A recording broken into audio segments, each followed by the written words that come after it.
Hello po, magandang araw po sa inyo mga ma'am sir. Ito po yung makina natin na Juki Sun 703 model po. Electronic compact sewing machine. Juki po ang brand nito. Napakagandang klase po niya. Yan, napakalinis po. Yan. Napakaganda po yung klase nitong makina. Ngayon po, i-demo ko po to sa inyo kung sakali pong mayroon po yung dyan yung may mga makina na hindi po nila alam kung paano gamitin ng mga ganito or gusto naman po bumili ng ganitong makina ay pwede pong mag-abil sa akin. Yan. Ngayon po maglalagay po tayo ng sinulid. Una sa lahat po, ito po, unahin natin yung nasa ilalim para po makita nyo. Ito po. Ganito po yung paglagay dito, ma'am. Sir, ito. Ito po, kailangan nakalagay nito. Ganyan. Huwag po ibabaliktad yung pagka-ikot nito kasi ito, ang paikot nito, ganito. Kailangan po, ang paglagay nyo, huwag yung ganito siya paikot. Kailangan po pakontra para hindi po siya natatanggal dito. Yan po. Ganyan. Tapos ito po may sinasabitan po siya doon. May araw naman po nakalagay doon. Isasabit mo na lang po siya. Ayan. Ganyan po. Tapos ngayon naman po maglagay tayo ng sinulid yun sa taas po. Napakasimple lang po to. Kung maliit po yung sinulid nyo ay dito nyo po ilalagay. Pasok nyo na lang po rito. Kung malaki naman po ay nasa baba lang po yung nyo sinulid.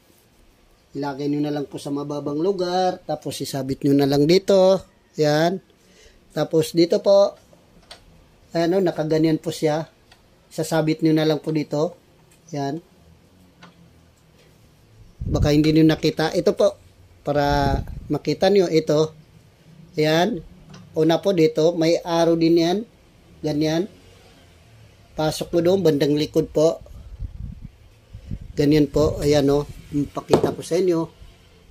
Yan. Ang una po dito, tapos dito, ganun mo. Tapos pababa, dito, diretso po rito. Yan. Tapos, dito,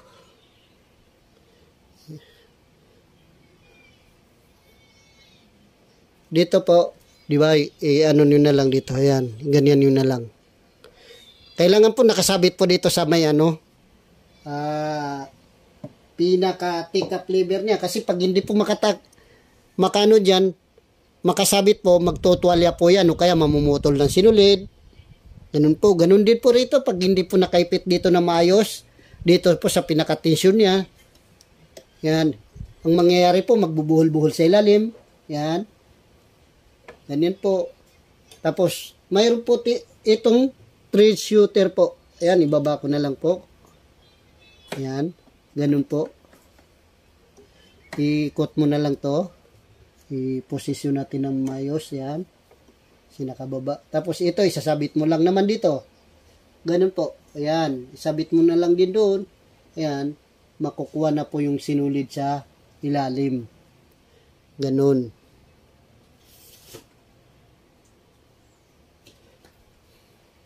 Ulitin ko po. Ayan. Ganun po. Tapos ito.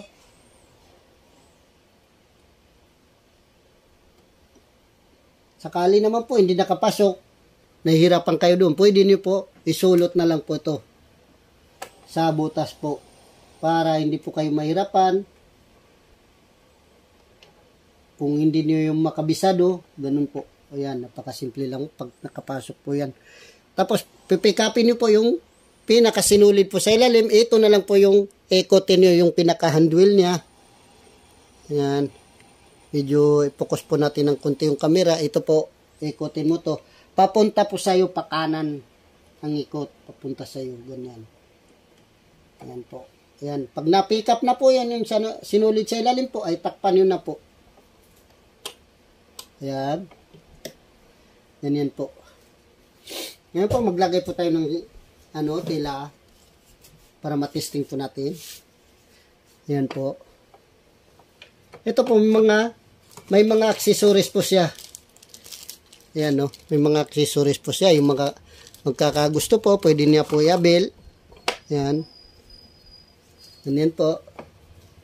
Tapos pangbaba ng lifter.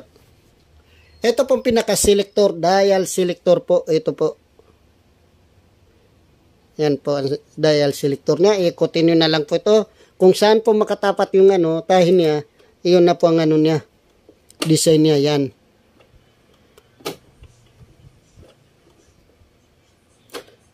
Kung saan nyo po yan ikutin. Ito naman yung sa sinsinan to, yung distance. Pag mababa ng numero, pino po. Pag mataas ang numero, padalang. Ngayon po, adjust ko na lang po sa straight para makita natin yung tahin niya. Yan, straight po. Ito po, atras abante. Ito naman po yung speed niya.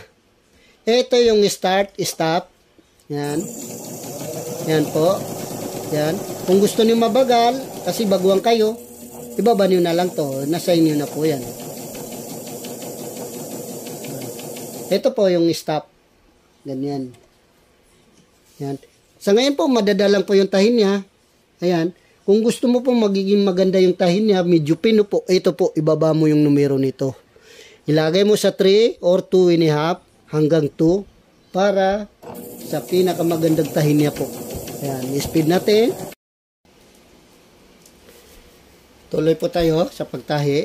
Ito po, pagka po, yung sinasabi kong speed niya, ayan. Ayan. Pag atras abante po, ito po pang lock. Ito po yung atras abante. Lipat po natin yung camera natin para kitang-kita po kasi sa kabila hindi natin makita.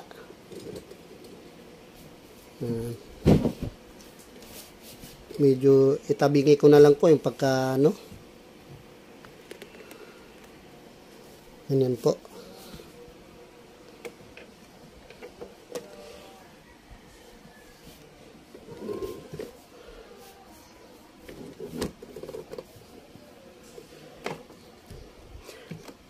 Ngayon po, pag magsisigsag po tayo, ito na lang po ang ikutin natin. Ayan. Nandito po, nandyan po kung gaano kalaki yung sigsag. Ayan, pinakamalaking sigsag. Tapos isisinsin ko po, nalagay ko sa mga 1.5 or 2 para maganda po yung tahi. Ayan. Ganyan po.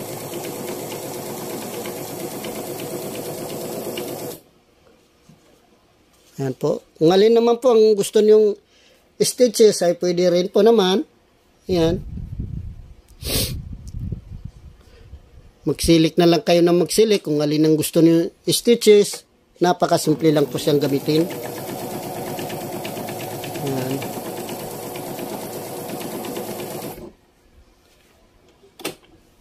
Garterize. Pag mga kailangan yung garter.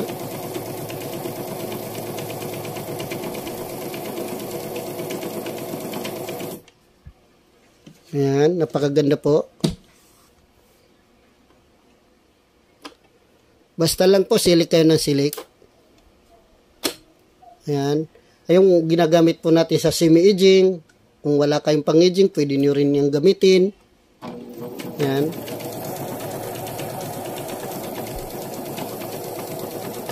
Napakaganda po, napakasimple lang siyang gamitin. So mga hindi po gaano kabisado yung mga ganito na may makina po. Kung gusto niyo po magpaturo o magpa-demo, pwede po. Magtanong lang po kayo. Yan. Mayroon po tayo sa YouTube, yung mga iba po na mga nag-message minsan na hindi ko na gaano na-reply.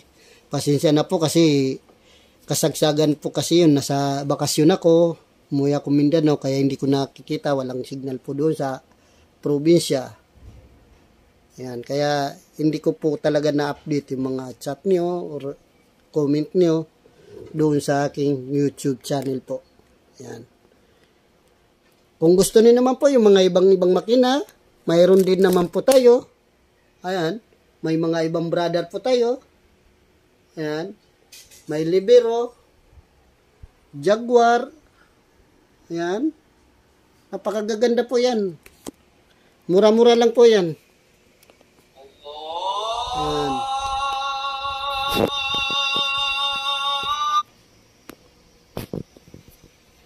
Kaya po, wala pong magiging problema sa mga stock natin. Ayan, sakali mag-comment kayo, message na lang po kayo. Maraming salamat po.